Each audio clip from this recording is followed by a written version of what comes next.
Tuesday, March 19th, 2024. And The View today did a little ABC cross promotion of the Oprah special about weight loss. I saw parts of it last night, and it was a lot about her journey and if you took a drink every time she said the word shame, you would have been wasted. Um, and I get it. I understand the issue. It is sort of one of the last things that people feel openly free to discriminate against overweight people or make fun of them. But the thing that is the most significant about that, and they kind of went went around it when Sunny was talking about, oh, I gained a lot of weight because I ate during COVID, but then saying that obesity is a disease. And Joy is like, how can it be a disease if you just ate too much?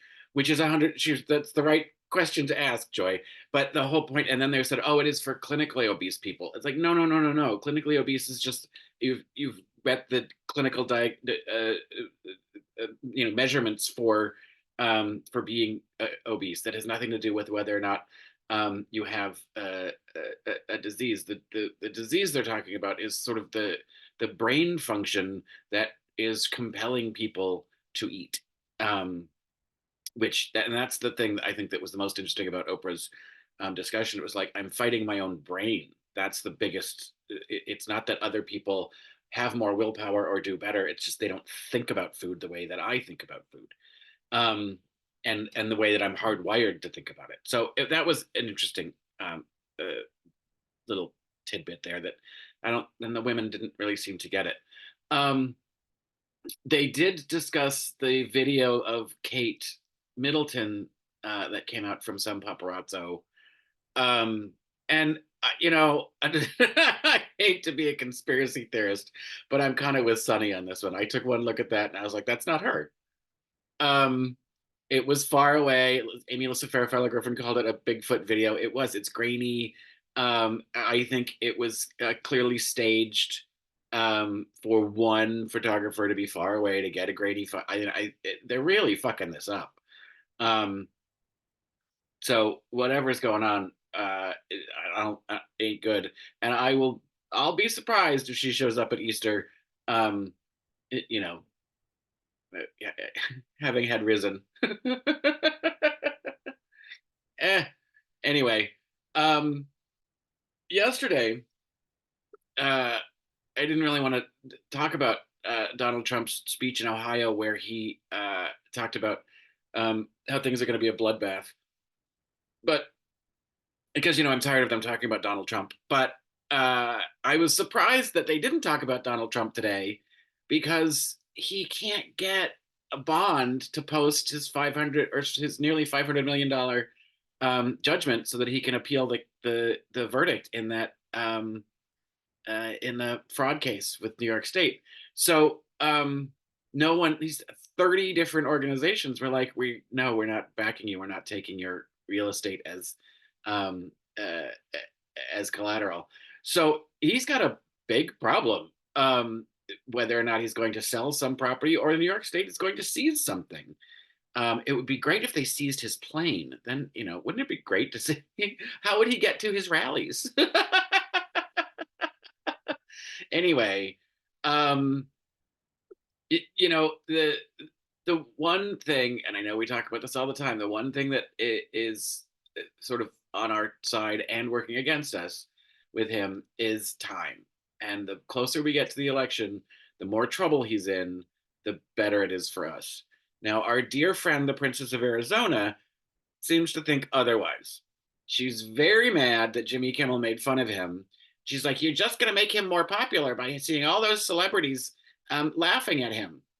Honey, his popularity has tapped out. He's got his minions are his minions are his minions. It's not like somebody's going to be like, oh no, now I agree with him. Like, the people that are locked in are locked in. His base is not going to grow. Um, and you know, I don't think anybody's going to vote for him because they feel sorry for him. Oh God. Um, yeah. Anyway, the other thing that they discussed today in the View, they had Christine Blasey Ford on, who has written a book, um, and it was really her interview was very interesting. First of all, the way she phrased "after my one day on television," and you kind of forget, like she had just it was a couple hours of testimony that fucked up her life. Uh, and I remember we were all just sort of riveted to it. Um, and uh, were we home? Did that? No, that happened way before COVID. So it's bizarre to me how much impact it just in sort of cultural memory someone can have just from one day of talking to senators or congressmen, whoever she was talking to. I don't remember. A senator. It's the Senate that votes for the Supreme Court.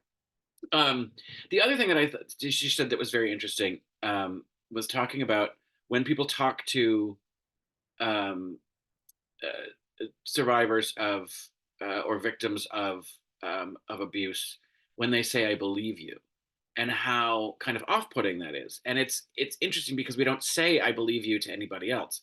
I was in a car accident, or my mom died, or nobody says, "Oh, I believe you."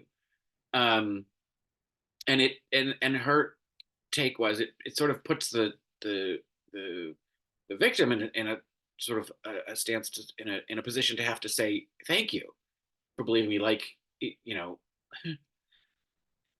like you believe a fact. And it that's that to me is an interesting uh dynamic of how we talk to each other and how we interact um in in difficult situations. I don't know that I have ever used that phrase to anyone that says "I believe you." I just, to me, it, if you're telling me that experience, I'm going to believe you, unless I know you're a liar, and then I'll either ignore you or I'll call it out, or I'll just I'm sorry that happened and move on. Um, but uh, it is a weird thing for someone to automatically think to say "I believe you" as opposed to "I'm sorry that happened to you." I don't know what makes someone have an instinct to do that. The other thing, and I don't think it's meant in any ill will. It's probably meant with the best of intentions. Um, but I think there's a lot of things that we say that we don't really. Um, if you think about them, they don't really make a lot of sense. Like when someone gives you bad news and you say, "I'm sorry to hear that," um, which I know people mean it to mean um, in some sort of sympathetic way, and basically they mean I'm sorry that's happening to you, or I'm sorry that happened to you, or I'm sorry that that happened. But what I hear when someone says I'm sorry to hear that is I wish I didn't have to know that. And to me the words are a declaration about themselves. I know that's not how anybody really means it, but to me that's how it sounds. But if I said I'm sorry to hear that, that's making it about me having to hear what this news or information was. So that's not a phrase that I use. um, I'm sorry that happened. Oh, I'm so sorry. But anything that doesn't involve making me or my presence in the story, I try to avoid that at all costs. I know it's not intentional, so don't yell at me what people intend it to mean. But I can't help it but hear it that when that's expressed. I'm sorry to hear that. It's like it's about me having to hear it. You might as well be telling someone to shut up.